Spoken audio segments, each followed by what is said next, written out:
Hey there guys, in this quick video I'm going to compare the Soundcore q20i with the Life q20 and I'm going to show you the important things that you need to know. So the first thing first, with the q20i you have the customized EQ or so. On both you have active noise cancellation, but now we are going to further, you're going to have transparency mode. In Soundcore app you have for q20i, you don't have it for q20. Also important thing, you have the charging port that is going to be the USB-C. This can be also huge, but other than that, the playtime, the fast charging, or even the connectivity and the calls and recommended for are all the same.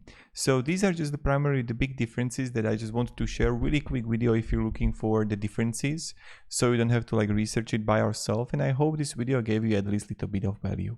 So thank you very much for watching, and I hope you are going to have a great day, and goodbye.